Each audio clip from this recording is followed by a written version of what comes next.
FM News at noon. I'm Lawrence Omoite.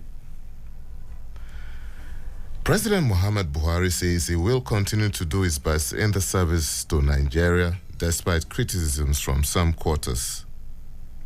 He made the declaration at a special event put together by his family and close associates to mark his 80th birthday.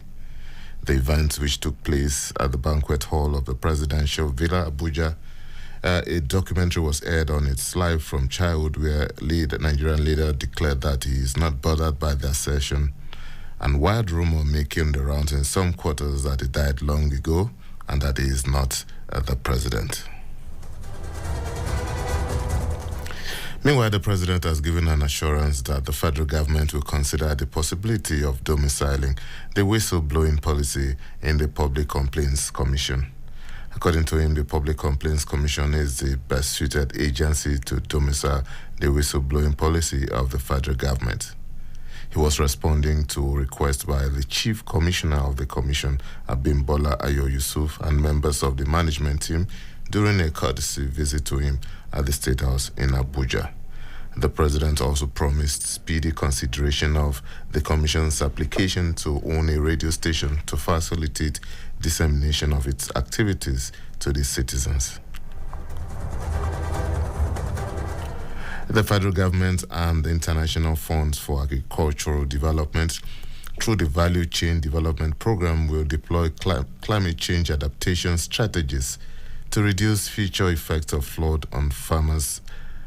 Acting National Program Coordinator of the FGN, Dr. Fatima Aliyu, said this in Jalingo at the distribution of agro inputs and equipment to farmers. Aliyu was represented by Chima Unaima, who is the Agricultural Production Advisor for the IFAD, said the strategies would include flood-tolerant rice varieties and climate-resilient infrastructures and other climate-smart agricultural technologies.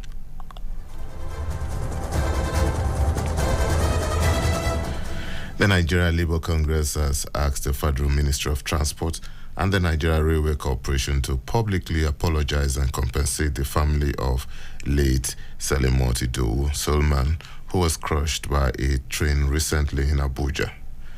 The NLC, which blamed the incident on the negligence on the part of the NRC, also demanded full cooperation on the investigation of the public safety issues that led to the victim's death, immediate construction of a suitable overhead bridge at the accident location, and immediate mapping of rail tracks in the FCT and throughout the country to identify locations vulnerable to public encroachment. It also requested the installation of safety devices and infrastructure, especially overhead bridges, at such locations. The Bayelsa State government said it received the sum of 90 billion naira from the federal government excess crude account as of October 2022. This was disclosed by the technical advisor to the Bayelsa State Governor on Treasury and Account, Timipre Siopolo, during an announcement of the income and expenditure for September-October 2022 in Yenogwa. He also announced 27.56 billion naira net receipt for October 2022 and 1.6 billion naira as total deductions.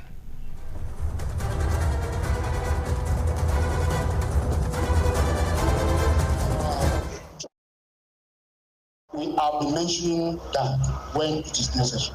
As at now, the net receipt we have received about over 92 billion, which the state has received. And if you look at the major projects we have also done, we've done quite some material projects which we are utilizing those funds. And the major ones, for instance, the Yenewa Promo Road, which the state has paid over 12 billion. We have the Ibogan AIT Road, which we have spent over 19 billion payment, not contract amount. Alebri Sample Road with over 21 billion. Glory Land Drive, over 17 billion has been paid. And also other community-related projects, 6.8.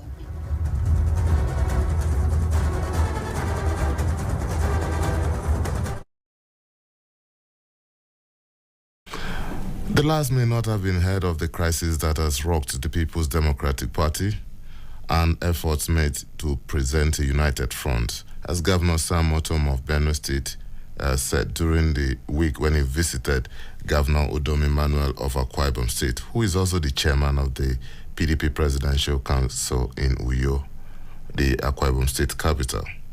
Otom, who is in league with Governor Nyesom Wike of Rivers State, has yet to participate in the party's presidential campaign 2 months to the general elections, and all efforts to resolve the crisis appear to have been futile.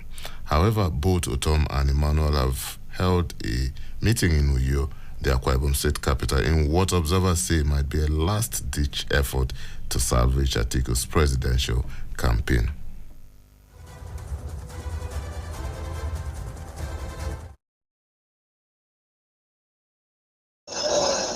Is very, very key in continuing to solve conflicts and problems that may arise as a result of conventions or congresses or whatever.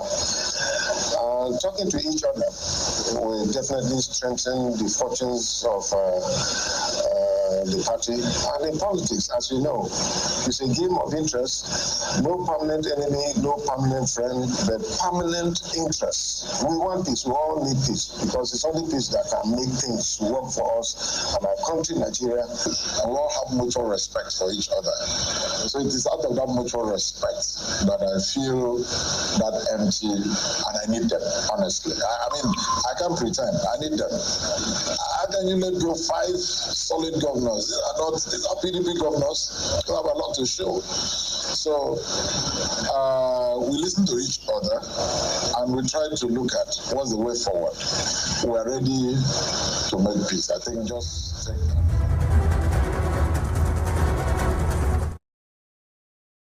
For some foreign stories now, a gunman killed 3 people at a Kurdish cultural center nearby the Kurdish cafe in central Paris on Friday, prompting violent protests in nearby streets as the night fell. President Emmanuel Macron said France's Kurdish community has been the target of a heinous attack. The French Interior Minister said the suspected assailant had clearly wanted to target foreigners. Multiple gunshots were fired about midday, creating panic on the streets lined with small shops and cafes in the French capital. China has expressed anger at a new U.S. defense authorization law that boosts military assistance for Taiwan. China, which considers democratically governed Taiwan its own territory, expressed strong dissatisfaction and resolute opposition regarding the U.S. National Defense Act, the Chinese ministry said.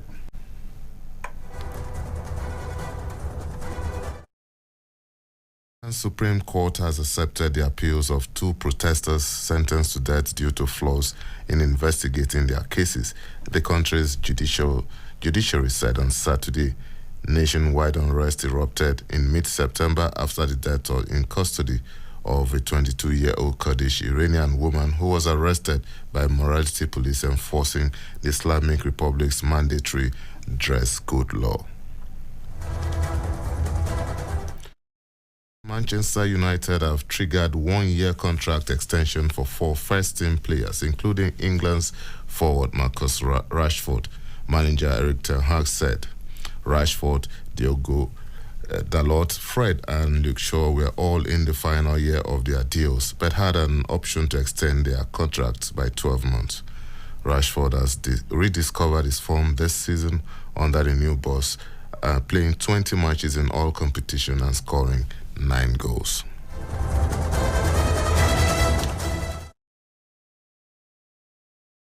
And that's the Citizen FM News at noon. I'm Lawrence Omoite.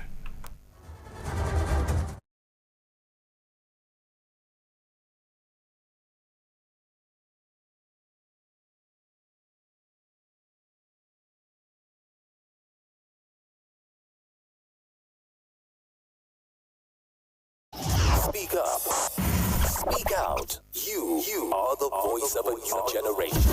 And this is your station. Talk Radio 9.